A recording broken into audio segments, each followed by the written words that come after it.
Hey everybody, this is Greg Dieter School of Martial Science. As you can tell, we're doing this slightly differently. That's because,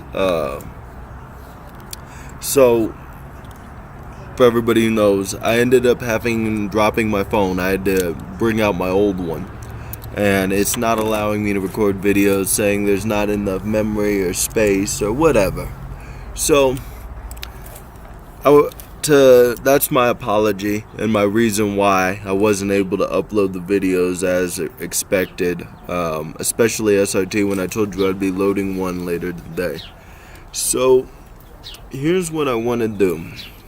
Today I want to talk to you guys. We're actually using my laptop, which is what I'm going to use for most of my video sessions from now on.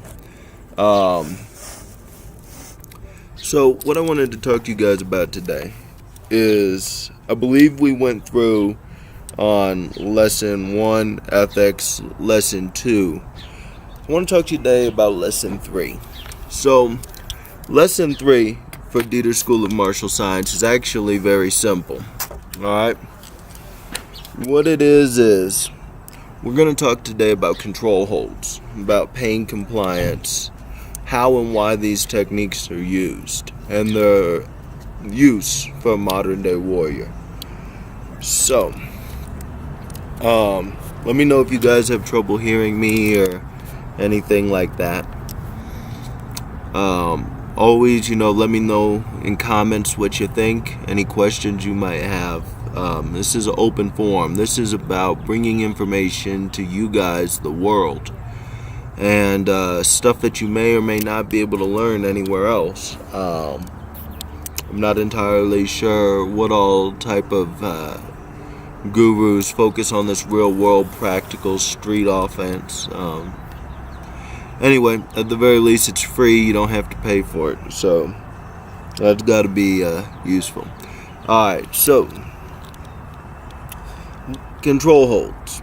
Control holds are things that we've all seen on media, like arm bars, etc. Excuse me. Hello, this is Dieter.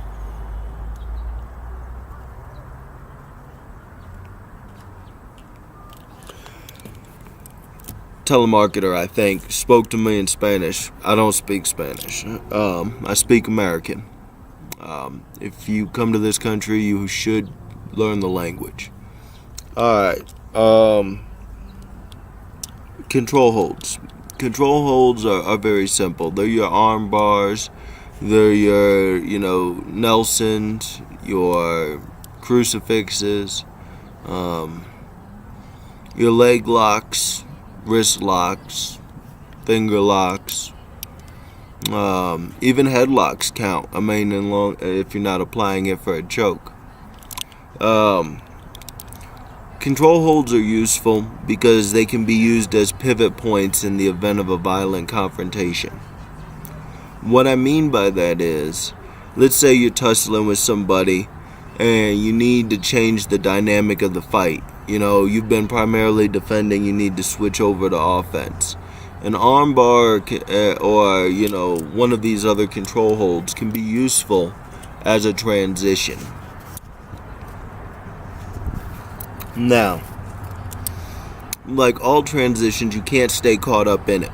If you stay in the hold too long without transitioning to another technique, you risk losing the fight.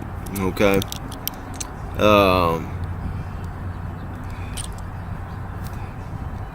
One day, in the next few days, I will, maybe have some videos with demonstrations of these techniques. I'll bring one of my students, have us record, and you guys can see what some of these are. At this time, I'm keeping this strictly at the verbal dialogue. Pain compliance. Pain compliance is actually a term that I borrowed from law enforcement. And pain compliance has to do with applying pressure to various weak points of the body that cause the organism that the pressure is being applied to feel pain. Okay?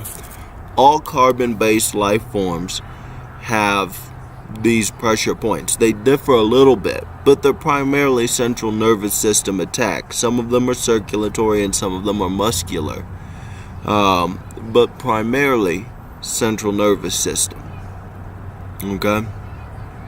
In other words, the nerve endings, the nexus points where multiple nerves meet, otherwise known as a ganglia. Now, these particular techniques can be used in conjunction with a control hold or separate to set up for a control hold. Okay?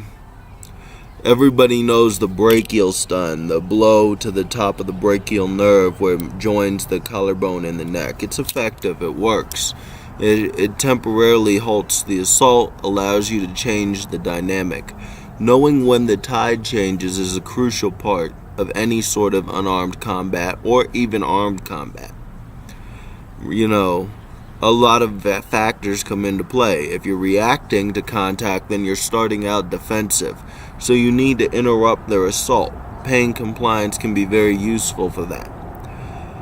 Pain compliance can also be used to take somebody into custody, okay, to cause them to not want to resist being restrained, snatched up and put into a vehicle, etc., etc. We'll get more on hostage taking and arrest procedures a little bit later on in the syllabus. Both are dead useful skill sets to have. Unless you're in law enforcement, you're probably not going to need them very often, or the military. So, again, I can't stress that enough. The best way to survive a violent encounter is to avoid it in the first place. Your odds of survival are 50-50 the minute the first punch is thrown, okay? With training experience, these odds go up.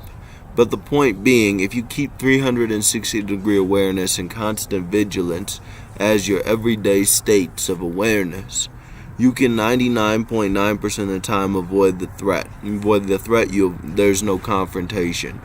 No confrontation, your odds of survival are 100%. So, I hope that you guys practice awareness in your everyday life. A lot of it goes into setting yourself up for success, right? When you go into a restaurant, don't sit at the bar because you have your back to the entire restaurant. Get a booth. Pick a corner. My rule of thumb is I always pick a corner closest to the main door and to the left. That is because most people are right-handed, which means when they come through a door, their instinctive way of sweeping a room is going to be right to left. So it gives me the most time to see them before they see me. Always be aware of your exits. Remember, windows are another form of entry point or exit, okay? So never be afraid to go through a window if it means avoiding the confrontation. It's better to pick bits of glass at your skin than it is to get shot. Okay? You live through glass. You ain't gonna live through being shot. It's highly unlikely.